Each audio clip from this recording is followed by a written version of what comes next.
So what's up mga loads, it's si Moto Vlog.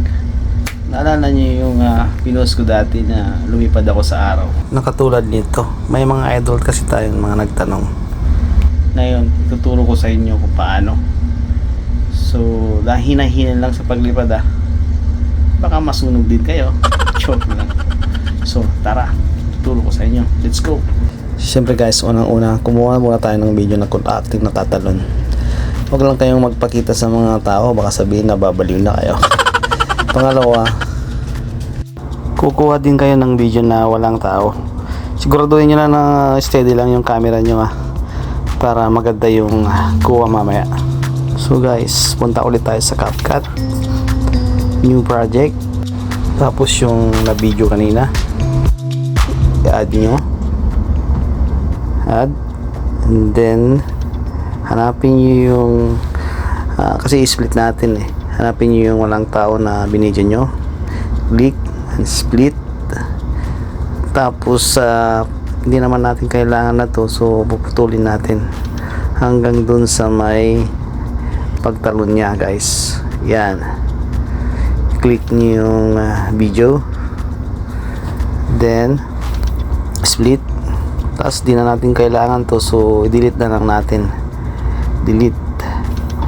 Then click nyo ulit yung lumipad siya, hanapin nyo yung overlay. Ayan, click overlay para bumaba siya, and then i-click nyo ulit yung tumalon na ipipress natin para humaba siya. So hanapin natin yung press,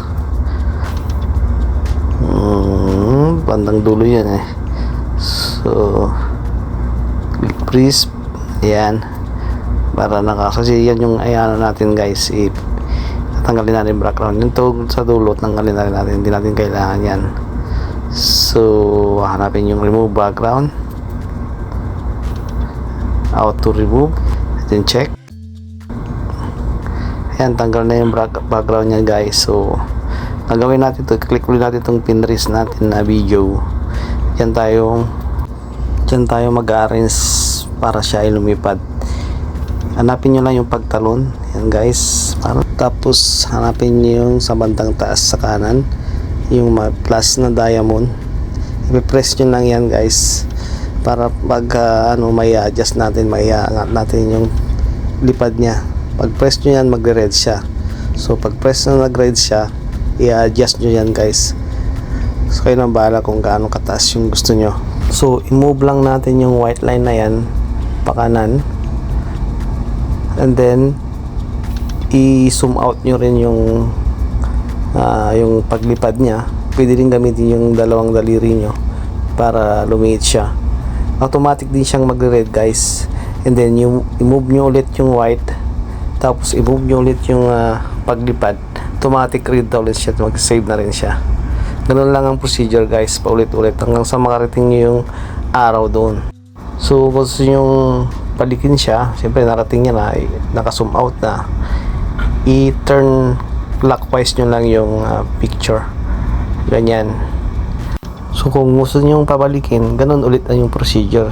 Ito ang ginawa ko, diniretso ko na lang siya sa dagat kasi nasulog na siya So ganun yan lang guys, bali hold nyo lang ulit, tapos hilain nyo na lang siya diretso hanggang sa mawala siya sa screen.